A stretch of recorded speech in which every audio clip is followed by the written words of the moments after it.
that I would not. Santa Clarita's hometown station, AM 1220 KHTS. This is the Prima Pediatrics Healthcare Hour. We've been talking about, first we started off talking about the kids' stress, how to relieve stress for your kids. And now we're talking about myths of the flu, or actually the cold season. And we've talked about a couple of myths. Yeah. And talked about how to relieve some stress.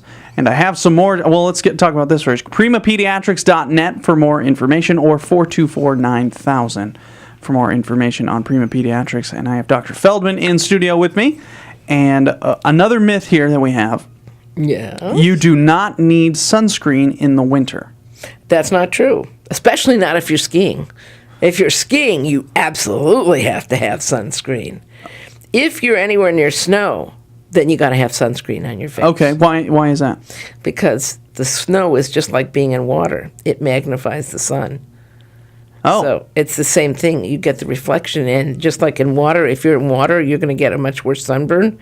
So you really need the sunscreen then. The same thing is true with snow. Okay. So you do need sunscreen. You're not immune to sunburn just Not because at it's all. cold outside. No. Although in the winter, theoretically, you're going to have less sunlight exposure because there are fewer hours in the day, as is coming up this weekend. That's the 2 a.m. But the other reason is that if it's cold enough, you're the only thing that's going to be exposed probably are your hands and your face. So that's all you need it on. Whereas in the summer or even in the spring and fall, you're going to be wearing short sleeves, shorts, that kind of thing. Then you need more sunscreen. Certainly. Okay, so the next myth we have here is frostbite is hard to get. Well, it depends. Around here, probably true. Yeah, probably pretty tough to get frostbite in Santa Clarita. Yeah, although theoretically, there are certain times in the winter when it goes below 32 out here, if you stay outside long enough and you get wet, yep, that can happen too. But but a lot of us go up to the snow. A lot of people do. In fact, I've already got a family weekend planned at the end of January with my my son and daughter-in-law and my granddaughter, and we're definitely going to be up in the snow. Okay. And if you are up in the snow, if you are outside for extended periods of time, then you can get frostbite. So, in a sense, it is hard to get, but not if you have the right exposure. The idea is that frostbite requires long enough exposure to decrease the blood flow to your extremities. Okay, and that's where you usually get the frostbite. And if, for example, you already have something underlying that causes your blood flow to be a little restricted to begin with, such as, varicose veins, or say you have diabetes or something like that, then you are going to be much more susceptible to it. Because frostbite occurs when there's not enough blood flow to the area. And, of course, cold reduces blood flow. Okay. So there you go. So yes, it is. It can be. Yeah, it can depend on where you are. Depending on where you are. But if you're out in the cold, say if you're in the Midwest, oh my goodness, no, it's not that hard to get frostbite. Got to be careful. Don't stay out there for hours on end. Keep your feet warm. And your hands. Yeah, and your hands too.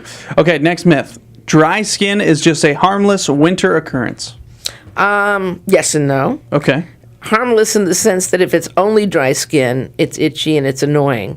But the problem is that if it's dry enough and you start scratching at it, then what happens is those lovely little germs that live in your nose and throat and under your fingernails can then get through the skin barrier because it's dry and flaky and it's not as good a barrier.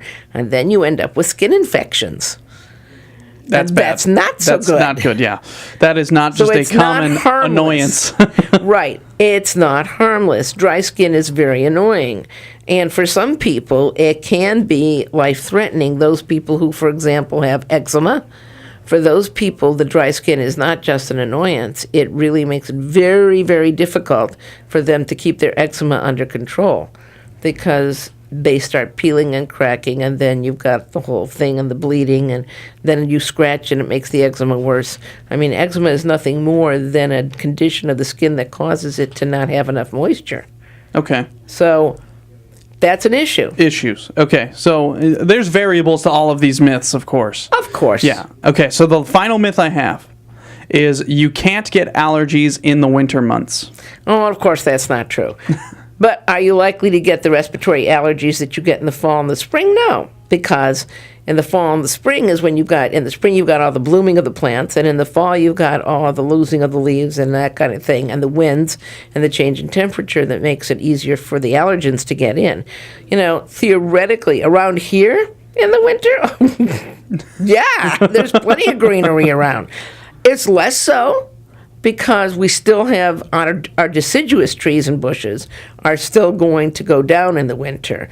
But you're going to have a lot more allergens around here in the winter than you do, say, where there's an actual winter season where there's loss of greenery.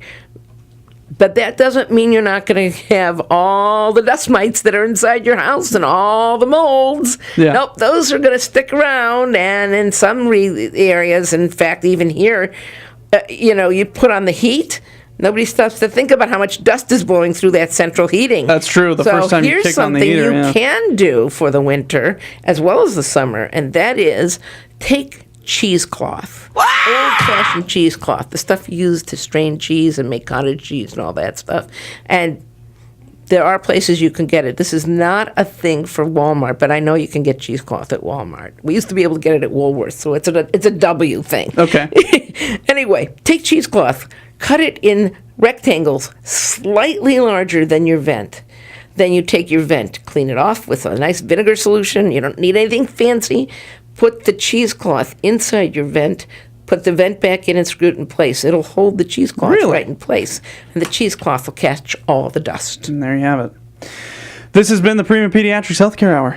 And we went over some stress and some myths and a whole bunch of stuff. And this will be on our YouTube channel and on hometownstation.com. Right. PrimaPediatrics.net for more information. And also 424-9000.